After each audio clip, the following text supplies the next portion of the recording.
morning. Please join me in welcoming Denise Rosier.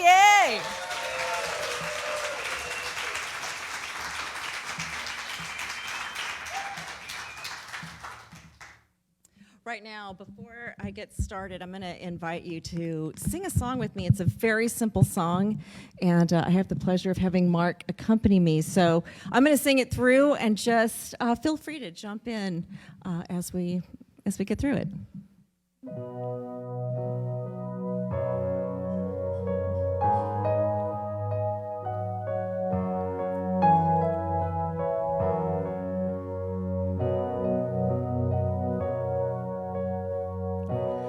I live and breathe love, holy and divine.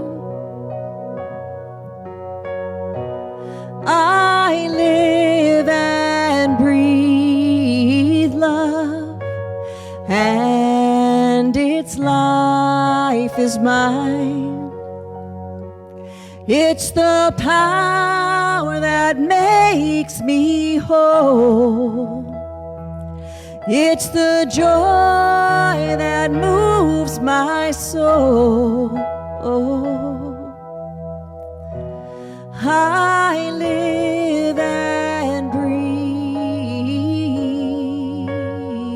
love. Let's sing that together. I live and breathe love.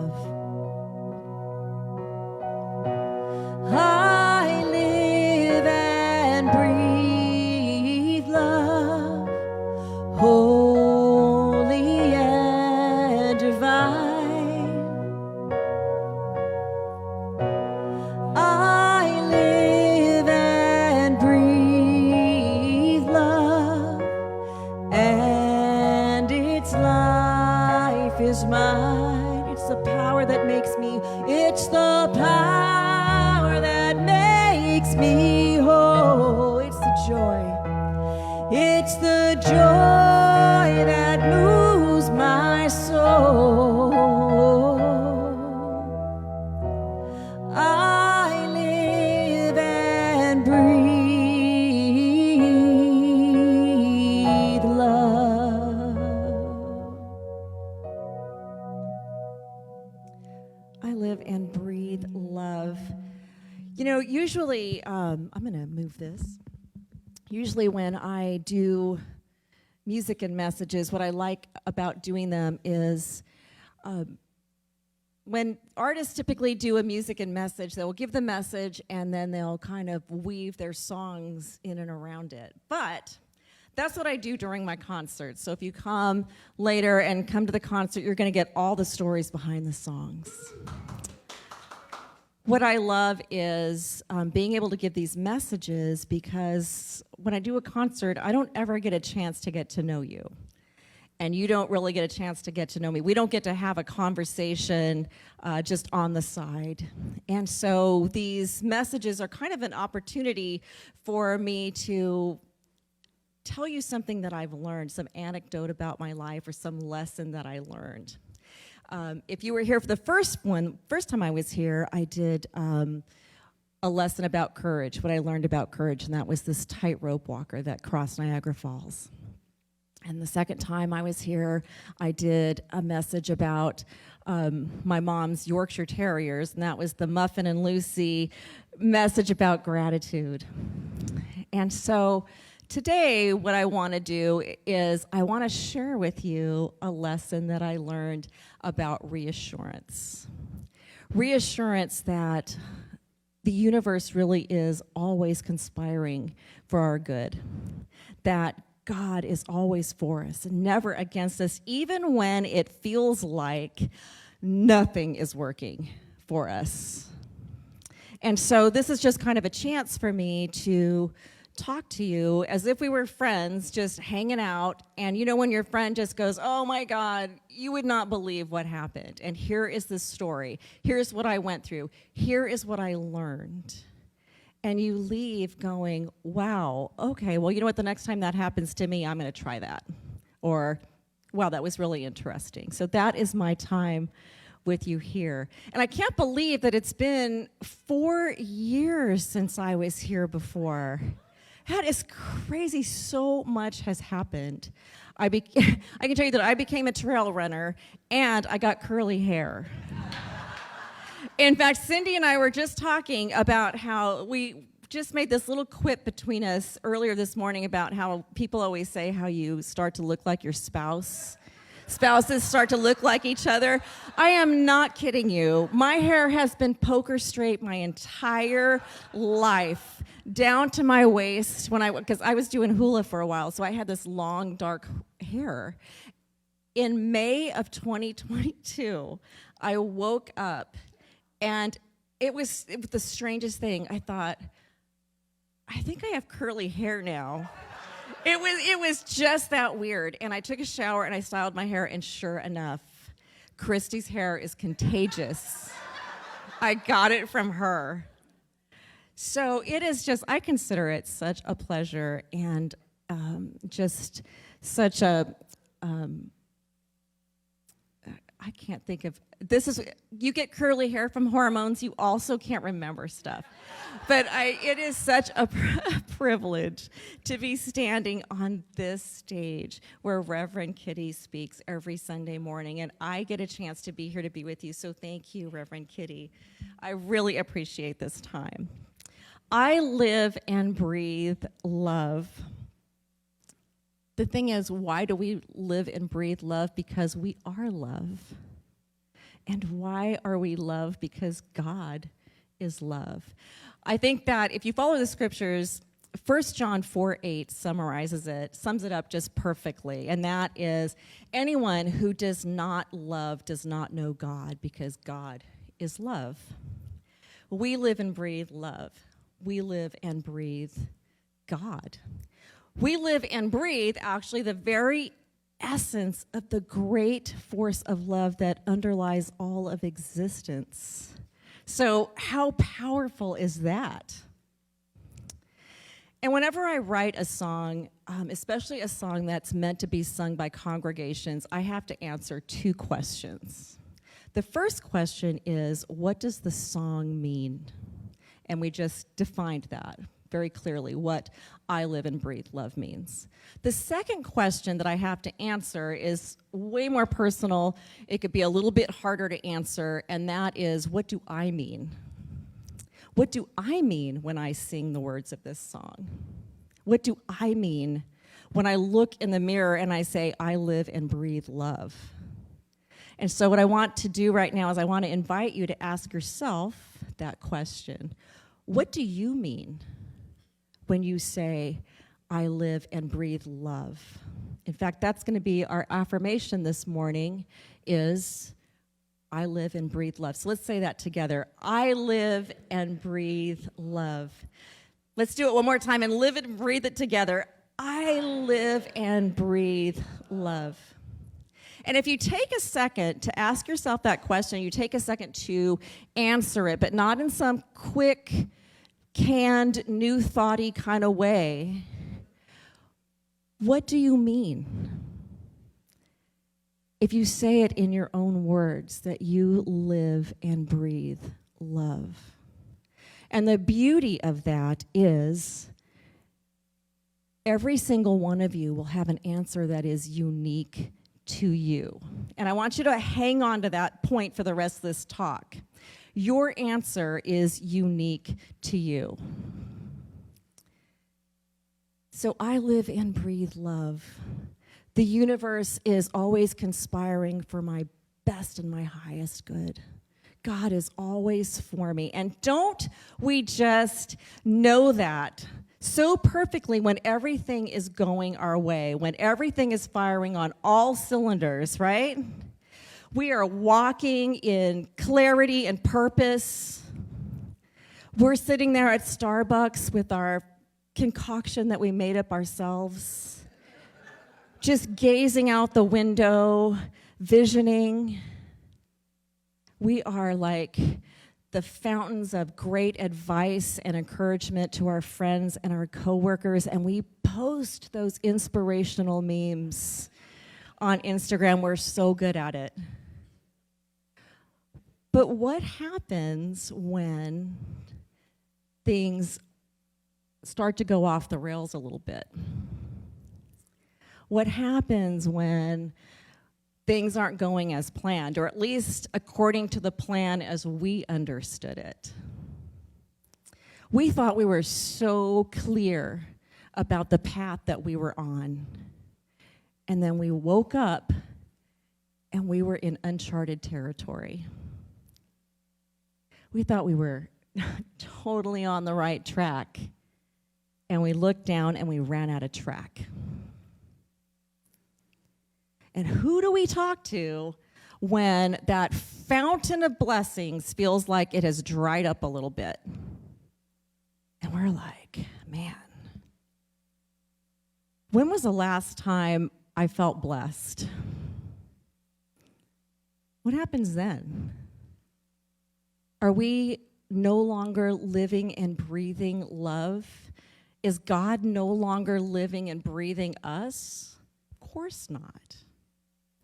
But I can tell you from experience, and I will tell you more about this, how quickly I could go from feeling like the beloved one of God to feeling like the one who wants answers, right? When COVID shut down, so this was like a few years ago, during that whole COVID shutdown, it pulled the rug out from under me professionally, and it knocked the wind out of me emotionally. I had waited my entire life to pursue music full time, and I quit my corporate job to do it. And I devoted my time 5,000% to writing songs and touring and, working in music ministry, which was I thought was surely my calling. And then overnight, it just vanished. And while I was pretty busy, from the outside it looked like I was super busy live streaming and doing video. What people could not see or did not see was behind the scenes, the days that I could not get out of bed and the days that I could not stop crying. And usually, every single day of my life, my head is full of songs. It's so loud in there. Lyrics and music and arrangements and rearrangements and rewrites. It is just constant. And for 2 years, my head was silent. And I was on a long, slow, painful slide into a major depressive episode. And I woke up and I thought, where is God in this? I feel completely and utterly abandoned. I thought God and I were like this. And now it seems like God and I are like this. And I am so mad I want to talk to the manager. But the truth is, we are always like this with God. The universe always has our back. But sometimes circumstances arise where we need to be able to find some sort of evidence that the universe is on our side, that God's got our back, when it seems like we can't really see the proof of it anywhere. And so what I want to share with you this morning is what I learned about that whole process. And the first thing that I realized was that divine love and support isn't only in these double rainbows and shooting stars and big wins and incredible opportunities. That's not the only way that it shows up. Those things are the things that we can look straight ahead and see so obviously, right? We look straight ahead, we see it, we recognize it, we give thanks for it, and we affirm that God is for us. But actually, all things working for our good is all the things, all the time. And in order to see that, we need more than just a straight ahead view at the good things and the positive things. We need a 360-degree view to catch all the things. And so this is one of the ways that we do it.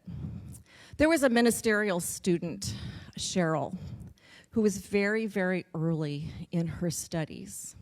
And one day she encountered a woman at a bus stop who had a seizure. And she fell down and she cracked her head open. And so Cheryl called the paramedics and accompanied the woman to the hospital. And the woman didn't have any family. And so Cheryl hung out with her and she ministered to her. She prayed with her. And then the woman passed away. And that was devastating to this young ministerial student. It was so devastating that she actually called her mentors and her teachers to come and kind of get her through it. So one day, Cheryl's reading this magazine, and it's telling this story about these missionaries that are doing all of this great work out into the world. And the article said, and we could see the hand of God at work. And Cheryl said she took that magazine and she just threw it down and went for a walk. She was so mad. And as she went for this walk, she thought, God, I don't know what's wrong. I've done everything I'm supposed to do. I've been faithful. I've followed my call. How come I don't see the hand of God at work? And she said, as she kept walking, Spirit spoke to her heart and said, if you can't see the hand of God, it doesn't mean it's not working. Sometimes you have to look for the fingerprints. And I thought about that, and I got two things out of it. One is that fingerprints is what we use, right, in forensics to look for evidence that somebody was there. And if you ever need proof of that, all you need is a sliding glass door and a toddler. Right? Fingerprints are the clues that get left behind. And the other thing is I thought about how a fingerprint is unique. It's a unique identifier. Every single one of us has a unique fingerprint. And in that way, our blessings flow to us in a unique way that's unique to us. Something that I may say was a great blessing in my life or some incredible thing that happened this week is probably not going to be the same thing that you report as some great blessing in your life. The lessons that we learn and the way that we need to learn them are not the same. They're unique to every single one of us. And the divine expresses through us, through our unique gifts and abilities. So everyone is as unique as a fingerprint. So what are these clues? What are these fingerprints that get left behind for us in our life that shows us that the divine is in support of us? One of those things that I discovered is hindsight. So we all know the incredible story of unanswered prayers, right? We're in high school, and we're like, man, if I could just be with that person, I'd be so happy. And it never happens. It doesn't happen. So what do? We have it in our hearts, and we carry that torch for 25 years. We carry this torch right into our high school reunion. And we see that person and we go, oh, wow, bullet dodged. Right? Or we have those times when there was like this this incredible opportunity or this promotion that we really, really, really wanted, and we didn't get it. And what we didn't see or didn't know at the time was there was this better opportunity down the road or around the corner that we only knew in looking back that, gosh, if I would have taken that, I wouldn't have been doing this right now. So those are the times when we can notice things as a fingerprint that gets left in our lives, but we have to be far enough down the road in order to look back and realize that God was at work the whole time. The other way that happens is in preparation, and it's a little bit like hindsight, but you notice it kind of like at the time that it happens. And one of the cool stories is David and Goliath. And if you are familiar with the scriptures and the story of David and Goliath is usually used as this story, whether it is for corporate team building or in commercials or whatever. It's usually the little guy or the underdog that overcomes. The best part of the David and Goliath story actually happens before Goliath and David fight. And Goliath, if you're not familiar with the story, Goliath is this big, giant Philistine that comes to town. David is a shepherd boy, and he watches over his father's sheep. And the story that he tells is one day he's out there watching his sheep, and a lion comes by, takes one of the sheep in his mouth, and David says, and I struck it, and I saved the sheep.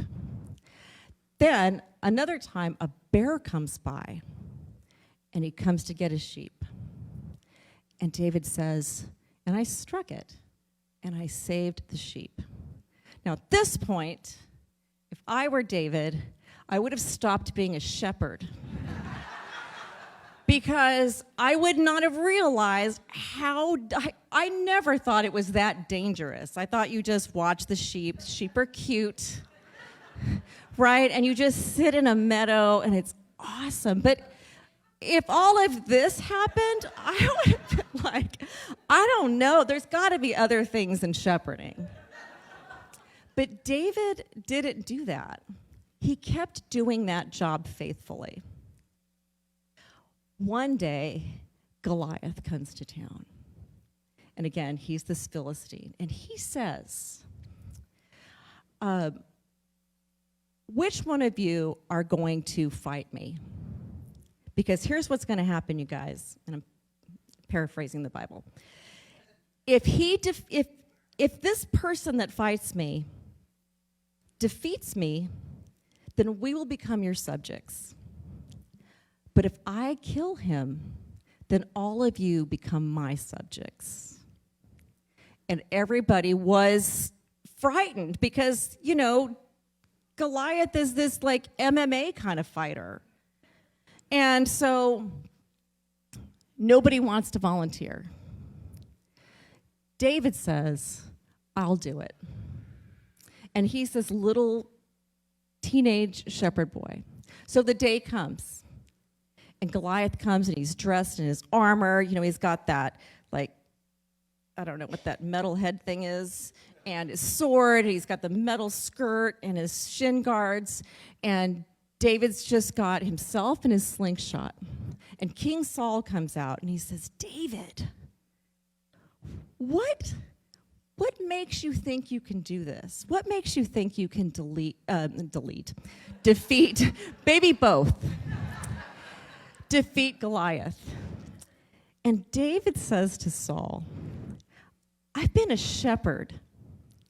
When a lion or a bear came and carried off a sheep from the flock, I went after it, struck it, and rescued the sheep from its mouth.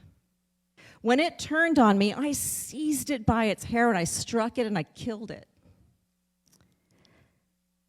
I took on a lion and a bear. This guy is going down just like they did. Essentially, what he said was, God has prepared me for this day. Sometimes, when it seems like life is hard. Life is preparing us to be used in ways that we could not have foreseen at the time. Sometimes life is refining us, and whatever we're experiencing is actually transformative. Sometimes a change in path is simply a bridge to something greater. But all the time, God is present in every part of our lives. And for me, it was a lot of healing that had to happen, and a lot of time had to go by until I could look back and see what was transforming in my life, what good was going to come out of it. And they're in little things, right? For me, I started running because I had to clear my head. I was in such a horrible depression. I had to get away from all of my thoughts. And so I started running. And it actually improved my health. It actually improved my lung capacity, and I became a better singer. It actually deepened the songs that I started writing. They were different. They just felt different. They were both healing, but I think that, and I don't know, in some way they're just relatable in a way that they weren't before. But I couldn't have known those things at the time. I couldn't have known all the changes that were going to take place. All of the work that I had to do to climb out of this hole I was in actually ended up correcting a lot of other issues that I didn't realize I had. So there are going to be times when no amount of meditation or affirmations are going to make us feel better or are going to make us feel hopeful. What I want to do is I want to encourage you that God is always for us, that the universe is always conspiring in our favor. And whenever you feel like you need to be reminded of that, I encourage you to, let's go to the next slide, to look at your fingers, look at your fingertips, and just ask yourself, how am I being supported right now? In that way that is unique to me. What work is being done right now to prepare me for something greater? And when I look through God's eyes, what evidence do I see of divine power at work to reassure me right here and right now? Sometimes we're going to be holding on to those fingerprints by our fingernails. But if the hand of God isn't obvious, it doesn't mean that it isn't working. Sometimes we just have to look for the fingerprints. What I'm going to do right now is, before we go into meditation, I'm going to sing a song for you. It was after all the songs turned back on in my head. This was the first song that I wrote after everything came back.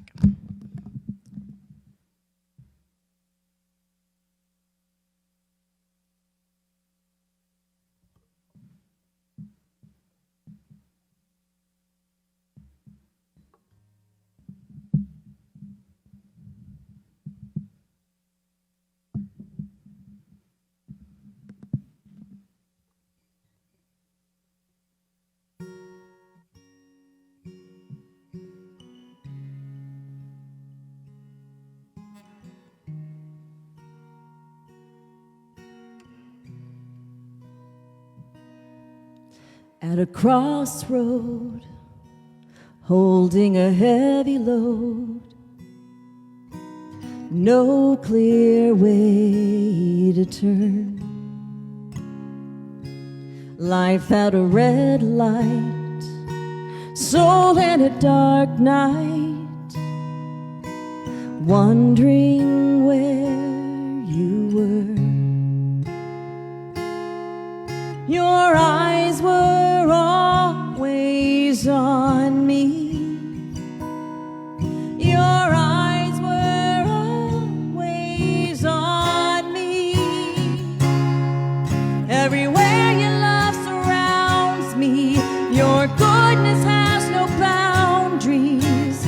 Everywhere I am is where you are.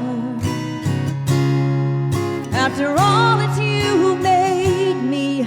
I am precious to you always. There is no such place as gone too far. Your love surrounds me.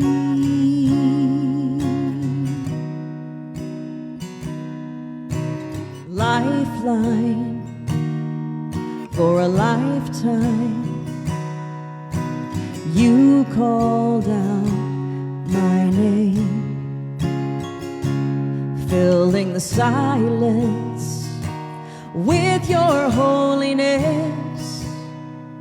I'll never lose my way. I will always hear you. I will always hear you. Everywhere your love surrounds me, your goodness has no boundaries. Everywhere I am is where you are. After all, it's you who made me. I am precious to you always. There is no such place as gone too far. Your love surrounds me. You are more than words could ever say. Greater than my songs of praise. You're amazing, you're amazing, you're amazing. So amazing.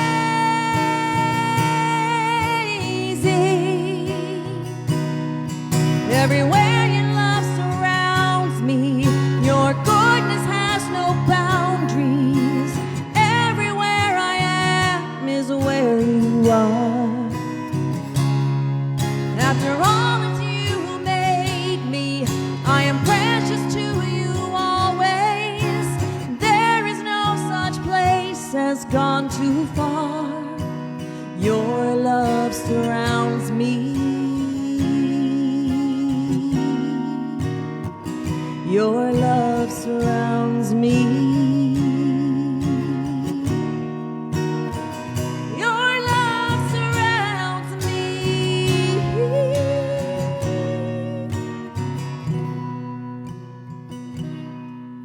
Everywhere your love surrounds me, your goodness has no boundaries. Everywhere I am is where you are. And so it is. Thank you.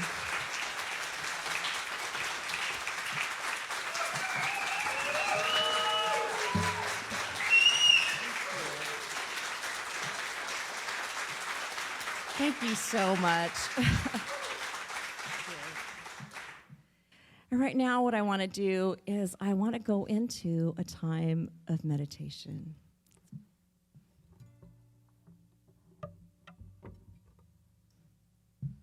So I just want to invite you to close your eyes and get comfortable. And take a deep breath. And release it. Let's take another deep breath and release it.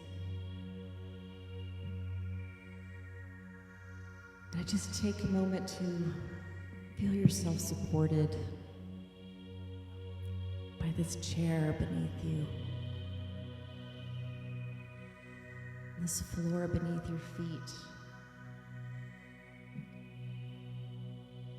by these walls that surround you and enfold you in this beloved community, all living and breathing love. You are living and breathing God. God is living and breathing you. Feel yourself supported by the sound of my voice that knows only good and love for you.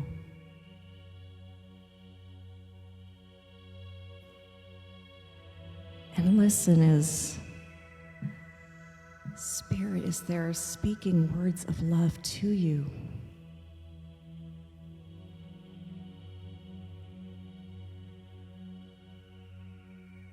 And I want you to imagine yourself walking up to a pane of glass. And there in its reflection, it's reflecting all of the blessings and all of the moments in your life where you felt loved, cherished. All of the times when you felt powerful, it's being reflected right back to you. Those are your unique moments. They're real. And there they are, right there in front of you. When you laughed, when you felt cared for,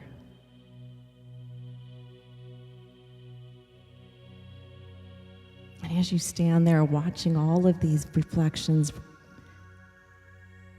in the mirror, now it's showing you the moments when you were surprised at how brave you could be.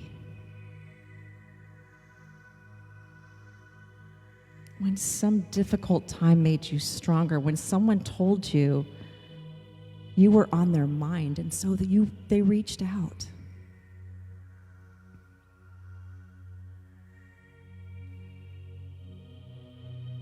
I want you to spend a little bit of time watching those reflections play through like a video or a film of your lifetime. All of this goodness. You were never alone. You figured something out. You made it through a hard time. You were victorious. You were joyful. You were celebrated.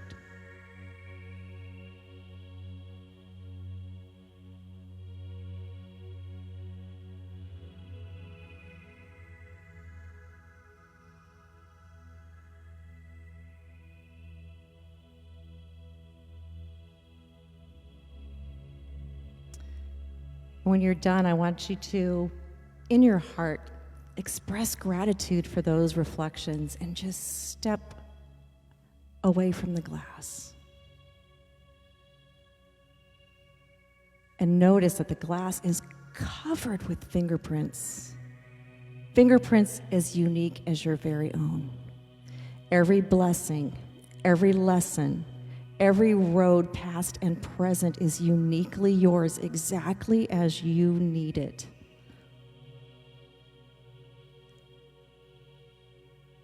And it's all perfectly designed for you because you are seen and you are known and you are called beloved by God.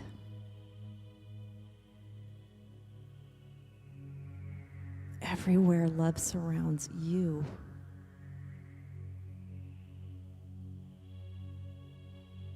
And whenever you need to be reminded, you know that you can just look at your own fingertips. Or you could close your eyes and look back at that pane of glass and be reminded. And we're going to take just a little bit of time in the silence right now.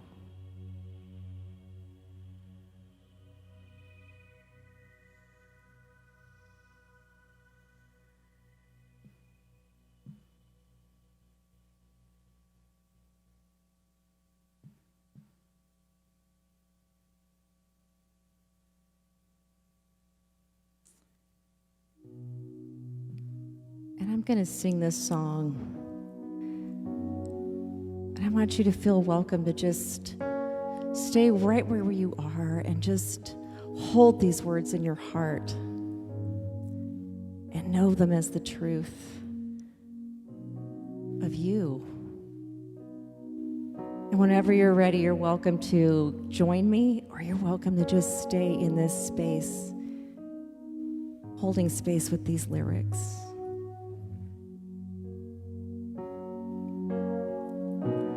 I live and breathe love, holy and divine. I live and breathe love, and its life is mine.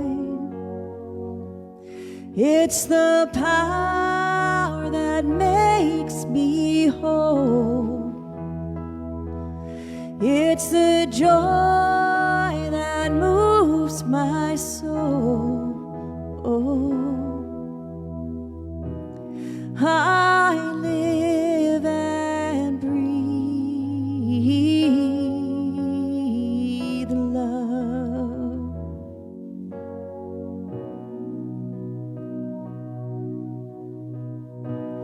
I live and breathe love, holy and divine. I live and breathe love, and its life is mine. It's the power that makes me whole. It's the joy that moves my soul.